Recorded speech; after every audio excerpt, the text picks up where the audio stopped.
to sing together. I enjoyed singing together when we were all together. So hopefully we'll be able to do that soon. In October, we'll come back together. So welcome. Welcome to One Heart, One Mind Center for Spiritual Living. Our practitioner for the day is Reverend Leslie Massapus, and she's going to do our opening invocation. And she sent me a lovely quote, and I'll share that with you. So take it away, Leslie.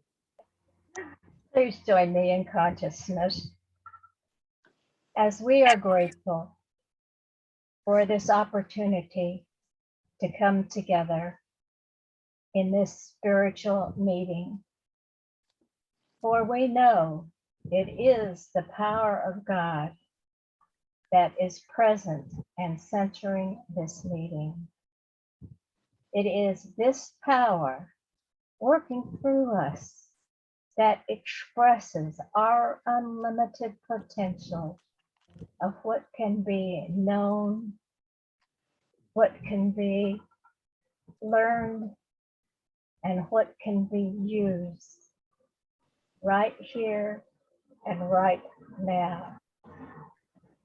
We know that this power is the wisdom and the guidance that was used by Reverend Michelle in the preparation of this Sunday service. And it is that same power that is working through each of us and helps us to enrich our lives, to uplift them, to help others become aware of how to do their own healing, and brings peace and joy into this world. For this, we are thankful, and together we say, and so it is.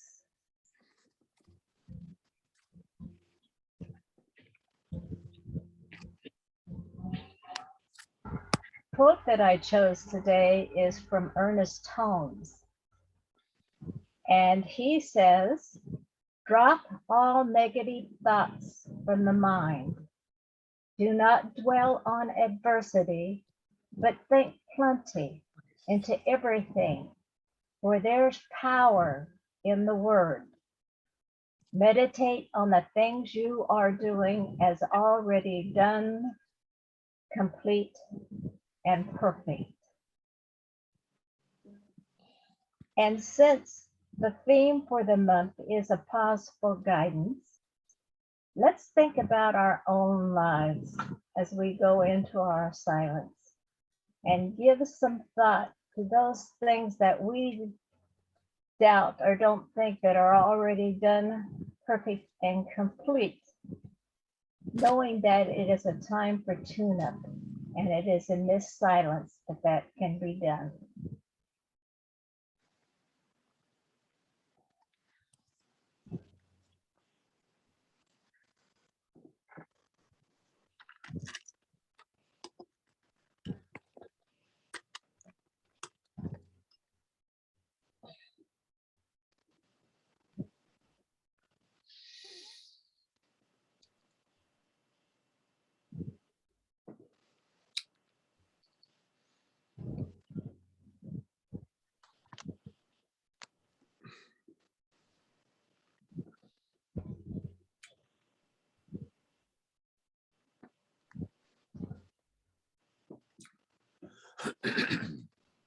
And we now come back to our place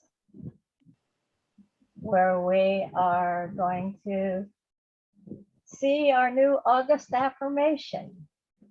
And let's read it together.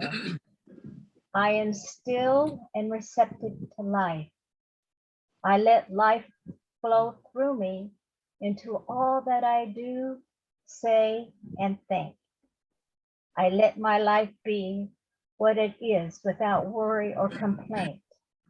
I enter into the secret place of the soul, where complete quiet reigns and where God talks to me.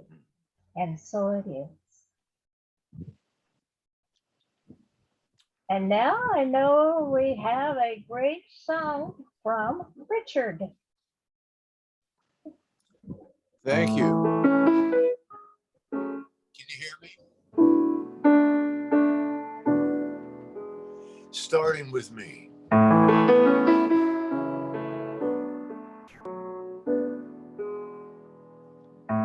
Bless these souls that gather round now, shining through the storm. All the colors of the rainbow, each of us keeping us warm. In my dreams I've seen our faces. We are singing from the heart. In the circle, love embraces each of us just as we are. And we are coming home again, setting our spirits free. And we are reaching out beyond anything we ever thought we could be. So bless these hearts and bless this vision. Bless us where we are. Peace on earth is our decision. Starting right here, starting right now. I'm the rainbow I've wanted to see. The circle of peace has begun, starting with me.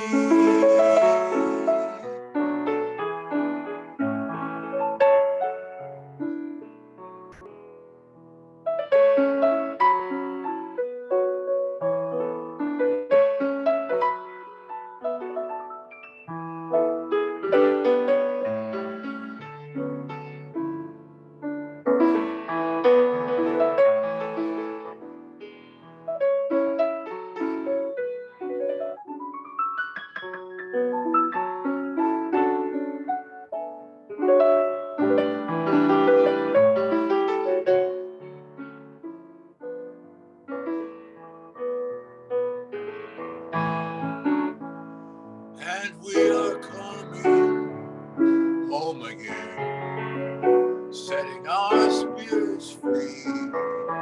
And we are reaching out beyond anything we ever thought we could be.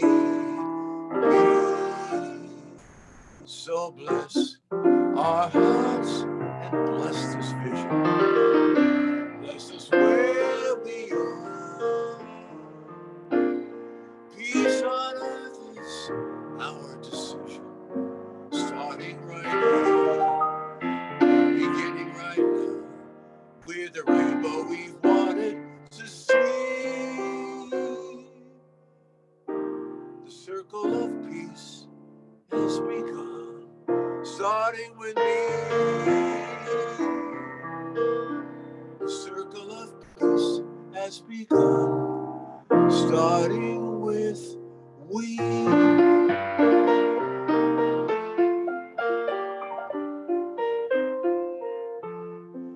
There's a rainbow over my shoulder. There's a new world under my feet.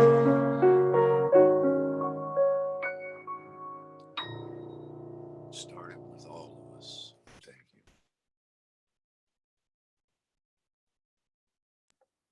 Thank you so much, Richard.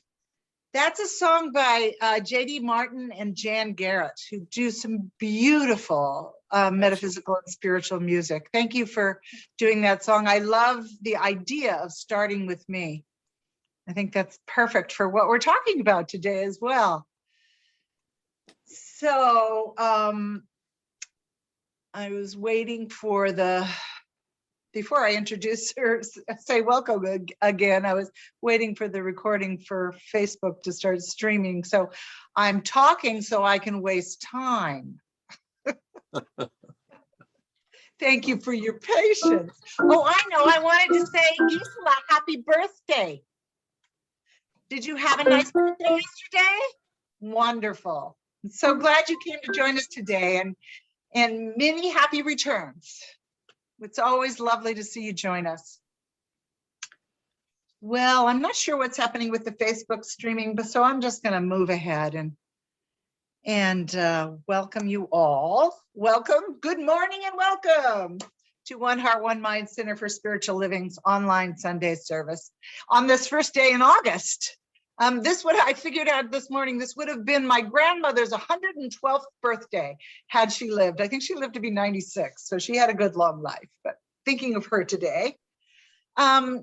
August's theme is a pause for guidance, as Leslie told us in her introduction, in her opening prayer, which seems like a fitting theme for August. A lot of people take time off and vacation in August. It feels like a pause for guidance is an invitation to pause and come to center, to rest and renew and rejuvenate by letting go of all the activity of our normal routines in our busy world and moving into an internal world where we can connect with our source. It's kind of a time for moving out of our analytical mind and just having fun, aligning with the heart of spirit, the enjoyment of spirit that's within us. And, you know, I don't know about you, but I find that I am a much happier, healthier, and all around nicer person when I take time in my life to rest and renew and have fun, you know, to do my spiritual practice every day, to make time to play and connect with my family and my friends and my community. I was just on my family. We have a text stream. There's 7 of us. And this morning we were just laughing and giggling in our text together. It felt so good. It really does feel like a time to just kind of renew and rejuvenate. It makes the soul feel alive. So today's message, and I think Leslie might have mentioned this too, is time for a tune-up. And we're talking about a spiritual tune-up, of course, aligning our mind and our body and our spirit with the peace, poise, and power of the divine within us, as our founder, Ernest Holmes, liked to put it. I had a quote from him that I found in his little book, This Thing Called You. I love this book. We just did a class using this book, and he put it really well. He said, "You are to find the roots of your life in pure spirit.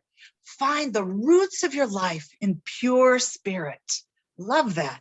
Lose your sense of being separated from your good, and you will find that you're united with it. You know, and I always find this is true for me. And when I begin to feel myself as separate from my good, when I'm focusing more on the challenges in my life than the opportunities in my life, I do start to feel separate from my source. And it's generally because I've begun to put all my focus in the outside world to fulfill me, to nurture me, support me, supply me, more than I turn to my internal world, the world of spirit, which is the source of everything. It's the cause of everything. Everything that's in the outside world is sourced from the spirit within.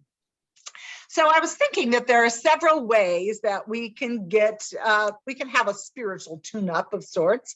And I just want to focus on 3 of them this morning. And one of them is we can make a commitment to do a daily spiritual practice, you know, by making our spiritual practice such a normal part of our life that it's just like brushing our teeth. We make it a priority, like eating well, or it's a way of caring for ourselves. And there are many different kinds of spiritual practices. But today I mostly want to focus on meditation and prayer. Another way to tune up is to incorporate a day of rest and play into our lives, to make time for a Sabbath, a time to enjoy our friends and family and community. And another way to get a spiritual tune-up is by having a session with a prayer practitioner, a time to get support from someone who's trained to know the spiritual truth about you and for you. And this is, I find anyway, especially valuable during times when it's hard for me to see the spiritual truth for myself. Does that ever happen to you when you're so in a situation and you're so emotionally connected to it that it's hard for you to see the potential available within the solution and the potential available within divine mind because you're so stuck and emotionally attached to the problem? You know, and a prayer practitioner is trained to see beyond this presenting challenge, whatever it may be, into the spiritual truth that's already within you. So let's begin by talking about how our daily spiritual practice of prayer and meditation tunes us up. And when I think of tuning us up, I think of the vibration of spirit moving up and vibrating and being enhanced within me. And there's a wonderful story that I want to just start off by sharing. And it's a story about the Buddha. And one day the Buddha and many of his disciples were traveling with him from one village to another village. And as they were traveling, they passed a pond. And this pond had the most beautiful, clear, clean water. And so they moved past the pond a little ways, and Buddha sat down underneath a tree to rest. And of course, all his disciples did as well. And Buddha said to one of his disciples, "Go get me some water from that pond we saw." So the disciple went to get the water. And just at the moment that he arrived to get the water, one of the villagers led his horse and cart into the pond for a drink. And of course, so all the water got stirred up. It was disturbed. It was all filled with silt and mud. So the disciple couldn't get the water for Buddha. So he went back and he said, "I couldn't get the water because it's all muddy right now." And the Buddha told him, "That's okay. Just go back and try again." And by the time he got back to the pond, the water had settled down and it was clean and clear again. So he collected the water and he took it to the Buddha. And the Buddha looked at the water and he asked the disciple, "What'd you do to make this water clean?" And the disciple said, "Nothing. I just let it rest. And the mud settled down all on its own." And the Buddha said, "Exactly. Your mind is also like that. When it's disturbed, go within and let it rest. Give it a little time. It will settle down all on its own. You don't have to put in any effort in calming it down. It will happen. It is effortless." Oh, and I love this idea. Our daily spiritual practice is a way to let our minds settle down, to clear the waters, to rest and renew. That's what we do when we meditate. So let's talk about what it really means to meditate. What really is meditation? You know, I used to think that meditation meant that I had to clear everything out of my mind and just go blank. And when I couldn't do that, I just thought I wasn't very good at meditation and I'd get frustrated and I'd just give up. But soon I learned that meditation isn't about clearing your mind. It's about becoming the observer of the thoughts that will inevitably come in, and they'll come and they'll go. It's almost as if they have a life of their own. And meditation is learning to recognize them, but not to engage with them, not to identify yourself with your thoughts, but to witness them and to choose where you want to put your attention. And then to move beyond the thoughts, to witness them and move out of that analytical mind, that mind that needs to examine the thoughts and really get into the meat of them, and to just see them, let them go, and then move into that deeper subconscious mind. You know, Joe Dispenza, I was watching one of his videos the other day, and he said that the Tibetan symbol for meditation means, and I love this, to become familiar with. And I love that, to become familiar with. We know that we have a conscious mind. I was just talking about it, the analytical mind that helps us to navigate our human lives. And then we also have a subconscious mind, or what Ernest Holmes called our subjective mind, that holds the patterns and the beliefs that we've internalized over a lifetime of experiences. They kind of run the show unconsciously many of the times, because those patterns just play without our even knowing it sometimes. But as we meditate, we move out of that conscious or analytical mind and into the subconscious mind. And here is where we begin to be conscious of our unconscious thoughts and beliefs. And as we begin to notice how we're feeling, to observe and become familiar with these states of mind and body, because we feel it in our body, we're empowered to change the pattern or the program by connecting with the universal or the infinite mind of God that's here within us, that we connect with. The universal subjective mind connects with our individual subjective mind or subconscious mind. Here's where we connect with our source. You know, it's here where we're empowered to draw on this infinite presence and any of the states of being, any of the spiritual principles that we want to draw forward in our life. We did that this morning in our meditation before the service. I had everyone go within and connect with that state of being that they wanted to focus on. We're already one with this presence and this power. It's already within us and available to us here. It's the goodness of God. And it's here in this subjective mind, this subconscious mind, that we become familiar with the divine nature of who we already are, the divine nature that's within us. So let's take a look at science for a minute. The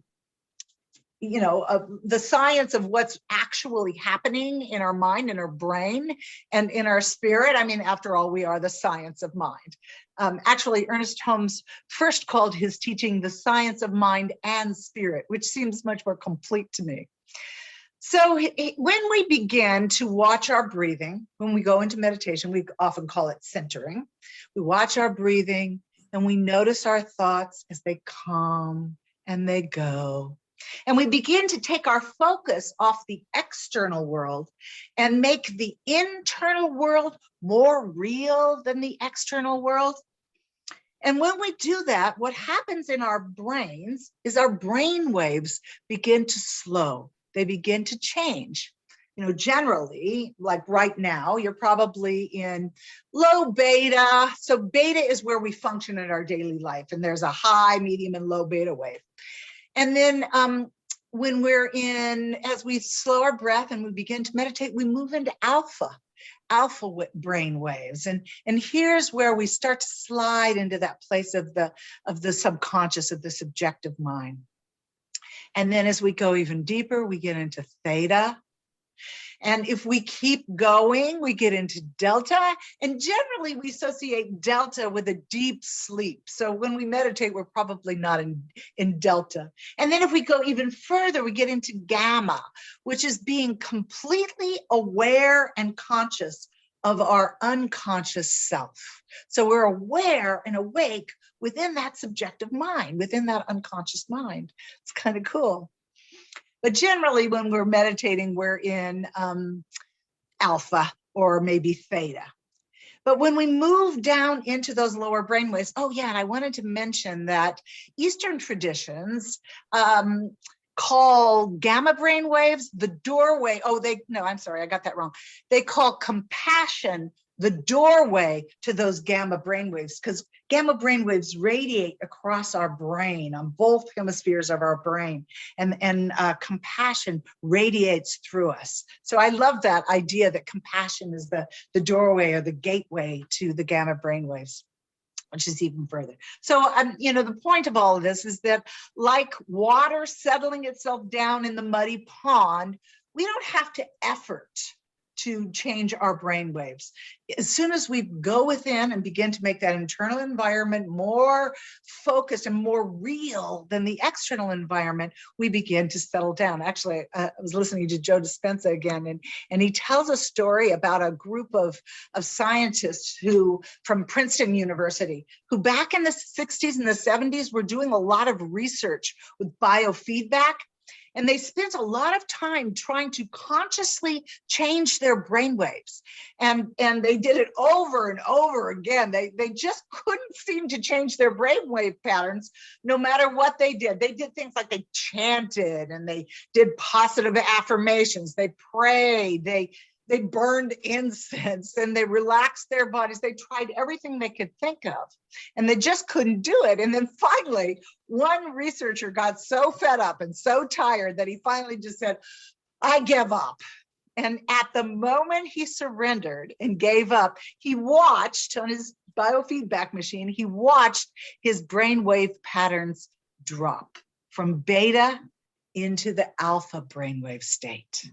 So just like the water in the pond, it required no effort. It just an effortless surrender. So when we go into meditation and our form of prayer, which we know is spiritual mind treatment, which the first two steps are really a meditation, it requires that we just let go of what we think we know and to relax, to become the witness self, watch those thoughts come and go. But we don't have to effort. It's when we stop efforting and we allow ourselves to be present in that internal world and everything that's contained there, that we begin to drop down into those other states. I love that idea of being effortless and just letting go and moving down into spirit. So another way to get a spiritual tune-up is by taking a day of rest. You know, I looked up the origin of the word Sabbath. I love to look at the origin of words.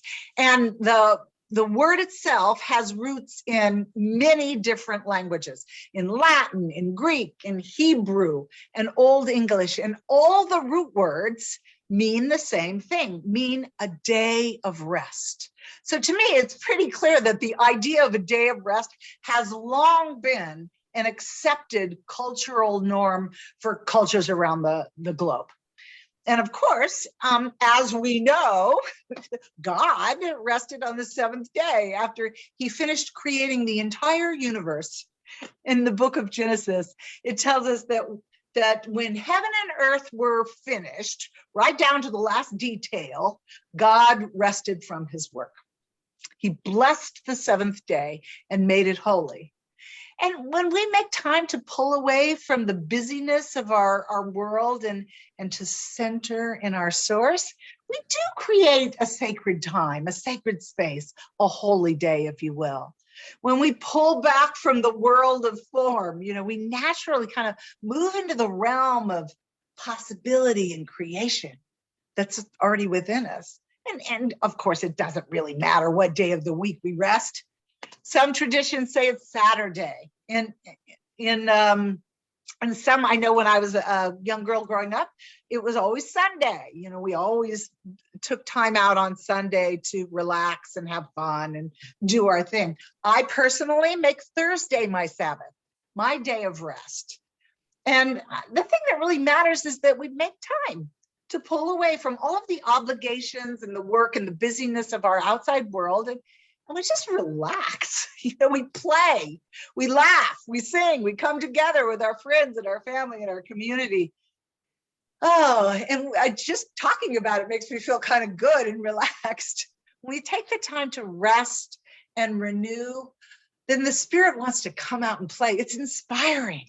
It refreshes us and renews us. And certainly Jesus knew the value of rest and renewal. You know, in the Bible, in several different places, it talks about how he would just disappear without explanation, and he'd retreat to a place of rest. In Matthew, see, I wrote them down so I would be able to read them. And I think Jim has a copy of my quotes too, but let me see if I can find it. I should have pulled it up before. No worries. Here it is. So in Matthew, it says, and after he had dismissed the crowds, he went up to the mountain by himself to pray. When evening came, he was there alone. And then in Luke, it says, the report went abroad concerning him. So everybody, the word of his ministry was starting to spread. And great multitudes gathered to hear and to be healed of their infirmities, because everybody wanted to come and witness the miracles that Jesus was doing. But he, Jesus, withdrew into the wilderness and prayed. And, there's many other accounts of him, always you hear about him gathering together with his disciples, celebrating, drinking, and eating. I mean, he was all about coming together in spirit with his disciples. Often he'd take them with him. And what I noticed too is that he didn't wait until everybody had been healed or everybody had been tended to before he took time to rest and renew and pray. He seemed to kind of intuitively know when it was time. And he retired to some quiet place to pray and take his disciples with him. And they rested and they played together, for want of a better way to say it. And does that ever happen to you where you just intuitively know, what? I'm exhausted. I need to retreat. I need to renew. I need to take a day off.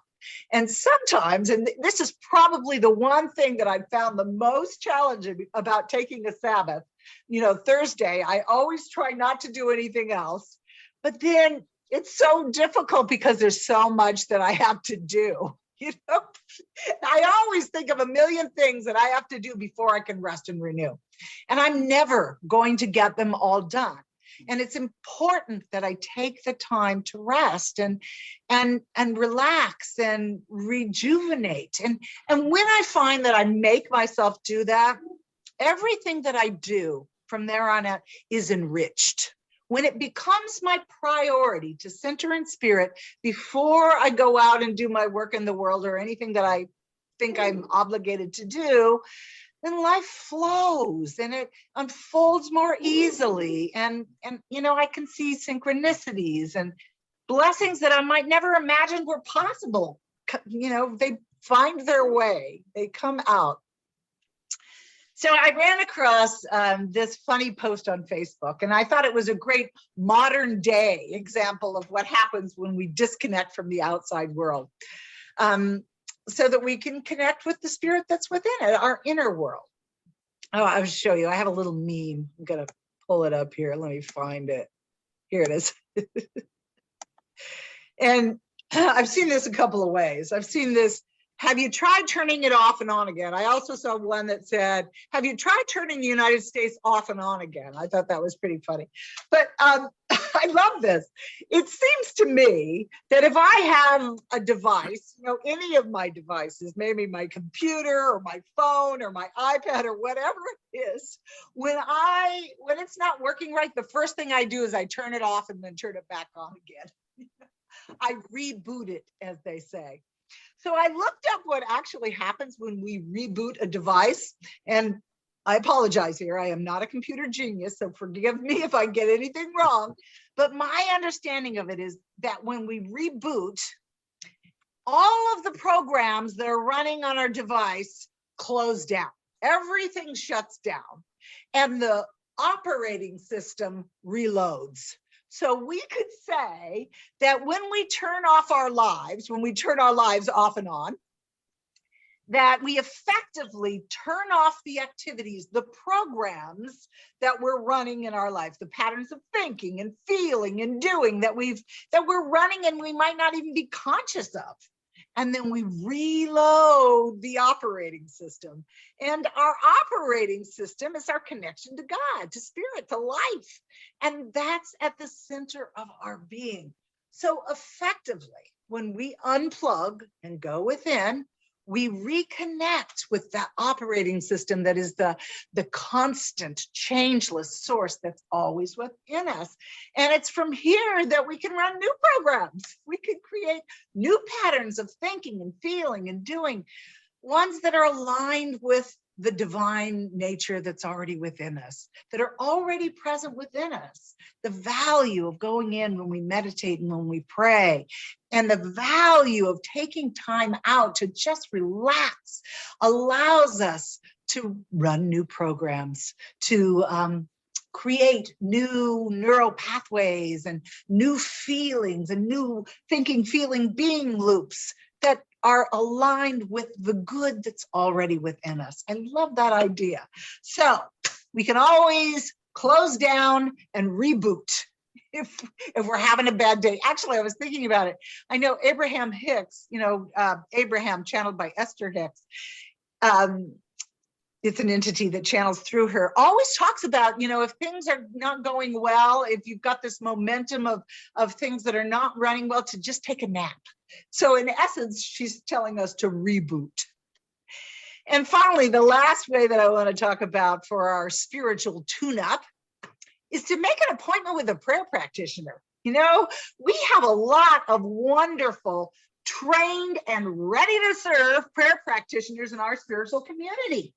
And, and I think we've talked about this before in some of our classes and what have you, becoming a practitioner is quite involved. There are 6 certified courses that you have to take before you even enter into practitioner training. And the training itself is 2 years. Each year is comprised of 30 weeks. It's pretty intensive. The first year is intensely about how the practitioner's life got to be the way it is. And you do that by studying spiritual principle and examining your own patterns, because how can you support someone else unless you understand how your life got to be the way it is, where you're coming from, the viewpoint and this perspective through which you have created your life the way it is. And then the second year is intensively about learning how to know the spiritual truth for someone else, of someone else, to see in them the spiritual truth and to hold that for them. Because we're all unified within this one life of God. We're all using the same divine mind or consciousness. And a practitioner is trained to know the spiritual truth for their client until they can know it for themselves. The second year is all about how to see the client as the whole, complete, and perfect being that they are, beyond any condition, any event or circumstance that is showing itself or has demonstrated in their life. The practitioner's job is to see a person healthy and whole, even if they're experiencing disease, to see a prosperous person, even if they're currently experiencing lack, to see a person in loving and harmonious relationships, even if they're experiencing discord in their relationships. And finally, to see a person with enjoyable work in the world, fulfilling, supportive work in the world, even if they currently aren't really enjoying what they're doing. To know and to hold the spiritual truth, even in the face of something that would contradict what we know to be true in spirit. So that's what practitioners do. They're highly trained and so eager to serve and to know the truth for you. And I have to say that probably the most valuable thing that I've found from going to a practitioner, and yes, I do, is that sometimes I'm just too emotionally connected. You know what I mean? It's like I'm in the pain of it. I'm in the discomfort of it. I'm too connected to the situation or the event or the person or whatever it is to move past it and to create that new state of being that's already within us. And in the presence of a practitioner, I find that much easier to do. I can feel their belief and use that as my support, to charge me up and to support me until I can know it for myself. And that is the value of a practitioner. They can see something from an objective perspective, where when we're in it, we might not be able to see it. So here's the thing. This week, I invite you to make a commitment to do a daily spiritual practice, to, if you already do one every day, to change it up, to deepen it in some way, and to see how that enhances your life. To take a day off and rest and renew and play. And if you have a situation that you cannot seem to move past, that just keeps cropping up, it just seems to be a pattern for you, reach out to a practitioner so that they can hold the truth for you until you can hold it for yourself. And they can be in it for you. And then you can be in it yourself, the new and the spiritual truth and the perfection.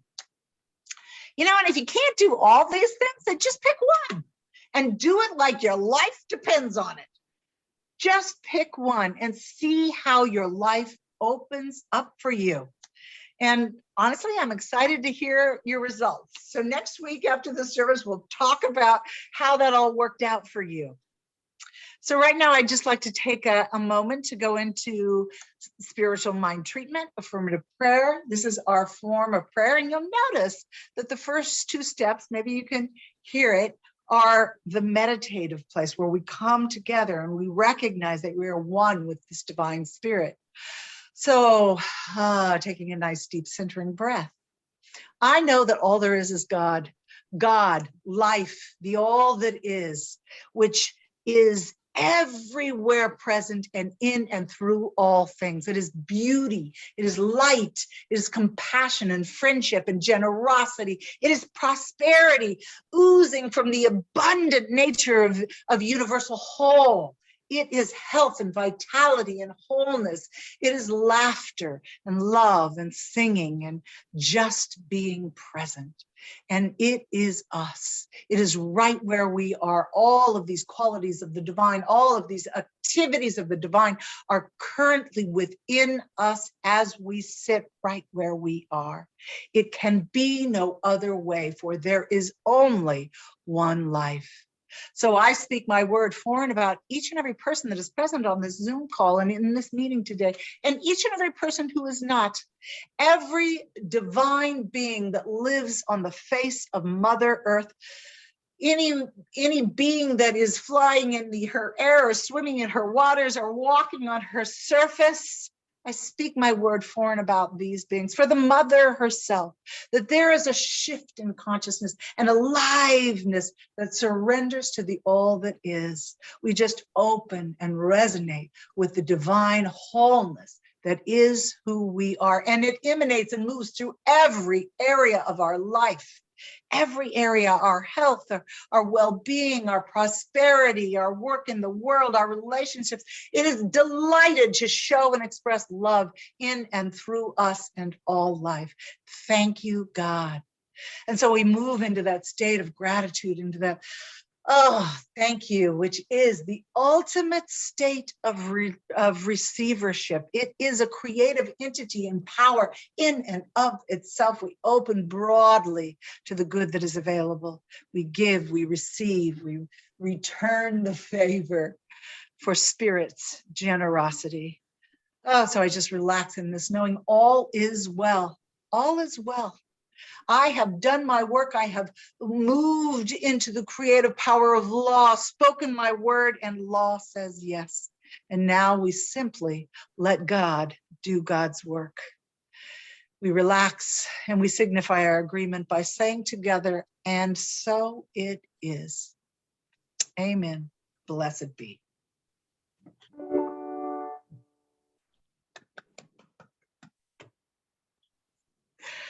Oh, well, that was fun. I had a good time with that. And I'm feeling like I want to take a day of rest today and just go out and play and find someone to sing with or do something fun. So this is our time of conscious giving. I want to thank all of you for continuing to support this center and keep us going. We're looking at coming together in the temple at the end of October. The temple will be opening sometime in September before their high holy days. And we're hoping to come together for that. And of course, The reason I bring that up is because, of course, it means that we will have more expense. And so as you give, please keep that in mind. And we know that the attitude in which we give is the attitude in which we receive. So when we give from the idea that we live in an abundant universe and that God is the supply of everything, and we open to the many channels that good, that financial well-being comes to us, then we give with that same spirit, that same attitude, that same knowing that all is well. And as we give, we receive. So I invite you to, I'm going to get my affirmation up here. I think I changed it last week, so we have a new affirmation that we're sharing. Oh, these are the different ways that, I always forget this part, sorry. These are the different ways that you can give. You can give through Venmo, which our assistant minister, Leslie Massapust, look for her name. It goes right into our bank account for One Heart, One Mind. And there's no fee, which I really like. I always give on Venmo. I just gave yesterday on Venmo.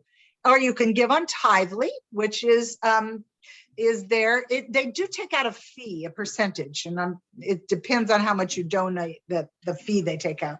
Or you can also send a snail mail check with a stamp to our assistant treasurer, Jim Massapust. He does a fabulous job, and he deposits all our checks into our bank account. So those are the different ways you can give. And I invite you to imagine that you are holding your financial gift, your good, the energy of and supply of the divine over in your hand, over your heart, however you want to hold it, and say the affirmation with me. Divine love in and through me blesses and multiplies all the good I am, all that I have, and all the good I give and receive. I am so grateful for everything, and so it is. All right, thank you so much. And Leslie, do we have any announcements for today? Well, for those of you who would like to join us, we have a prayer group on Monday at 6 o'clock where we are getting together and doing a 12-minute prayer for the prosperity and good of our center. And then on Tuesday, led by Reverend Michelle, we are talking. Actually, I have to interrupt. Robert Brown, one of our practitioners, is actually running it on Tuesday, and I forgot to change the e-newsletter. My apologies, but Robert Brown is doing it on Tuesday. Okay, Tuesday, Robert Brown is leading us in our discussion of the Declaration of Principles, and we are covering page 83 of Living the Science of Mind. And guess what, guys? Today is the 1st of August and it's birthday Sunday. So if anyone has a birthday in the month of August, would you please raise your hand so we can sing happy birthday to you? Right, Richard, would you believe us, please? Happy birthday to you. Happy birthday to you. Happy birthday. Happy birthday. Happy birthday to you. And we know it's the beginning of a new life for you, a new year. And so we send you well wishes on that special day. Are there any other announcements? Okay, if not, we are ready for Relaine to lead us in our benediction. All right, so let's all take a collective breath and feel the magnetic energy of gratitude of this beautiful talk that Reverend Michelle gave this morning, of the beautiful energy with the communion of all of our spirits together, those that are here and those that aren't able to be with us in the larger community of spirit, including Mother Earth. And let's just hold that wonderful gratitude, that peaceful, fulfilling, exciting, and calming feeling of all the good and goodness within us that radiates out and connects us all. And so with prayer and meditation and the principles and the practices of science of mind, such intelligence and such wisdom and such amazing power to choose the life that we like to live for eternity. And so it is. So it is.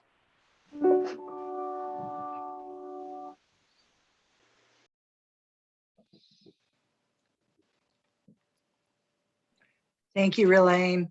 So we're going to do Blessed Always for our closing song today. So again, mute yourself. Just belt it out.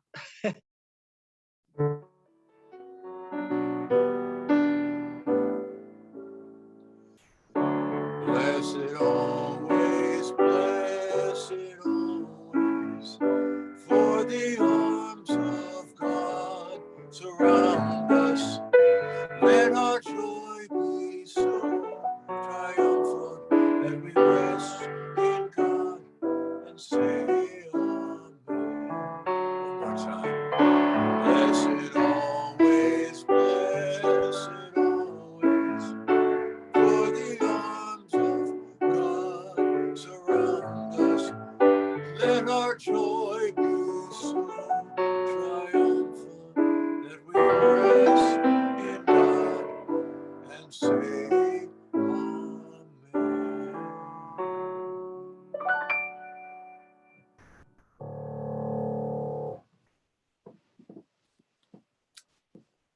Thank you, Richard.